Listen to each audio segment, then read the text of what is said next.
Okay, if you're in England, it's about 3 a.m. in the morning. If you're where I am, which at the moment is in one of the world's smallest ever hotel rooms, then it's about 11 o'clock in the evening. I'm in Manhattan, in New York. And it's a bit weird because New York's one of those cities that's really buzzy, it's really vibrant.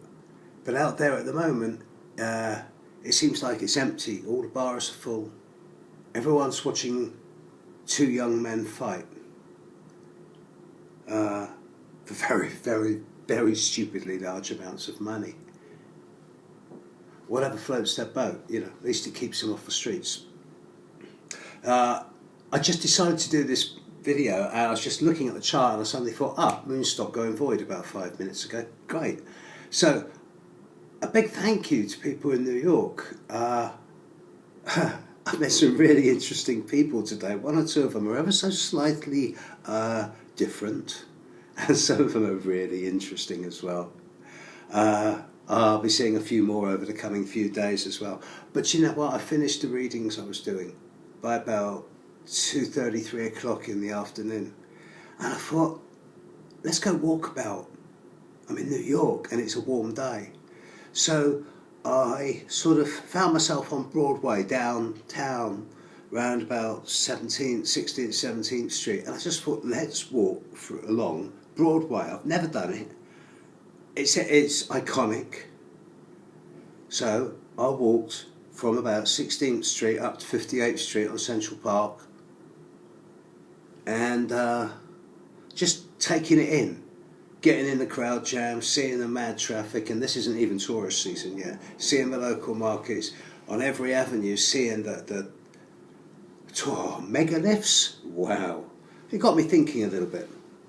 So, got to Central Park, took a bit of a wander around, and I realised, in Europe we're used to seeing the parks delicately sculpted, and our trains are in nicely cut grooves. In America, they're still carving things out of bedrock. And it's when I was in Central Park and I was just looking at the rock, and I realised that a good 30% of that rock was quartz-bearing granite.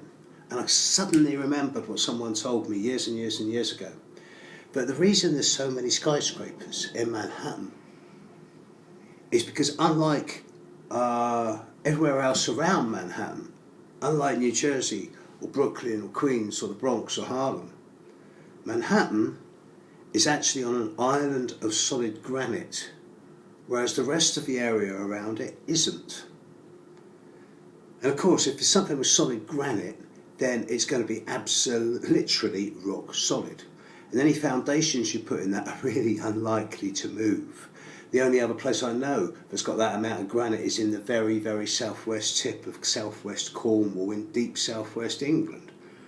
And it does of course, granite is very quartz bearing. And regardless of whether you believe any of the more hippy-dippy effects of quartz crystals, certainly they do affect geomagnetic energy, and certainly Manhattan is an extremely buzzy place. It never sleeps. It's enigmatic, it's iconic, it's electric. It would burn me out big time if I stayed here for too long. So I found myself one or two nice little vegetarian eateries, amazingly. I've seen one or two sites. I don't quite know if I'm going to be able to sustain the next 7 days. Meantime, I'm in this little hotel room. The moon's just moved into Scorpio, so it's actually Sunday morning.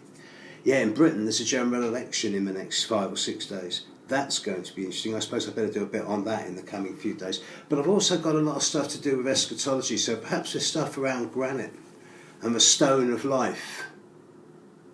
And the idea of people actually living in places where both the nature of the rock that they live on and the shapes of the places that they live in is something that's perhaps not been really addressed enough in this society. Perhaps more on that one another time. Meantime, go and enjoy the boxing if that's what you really must do. Me, I'll stick to the astrology. Catch you later. Bye.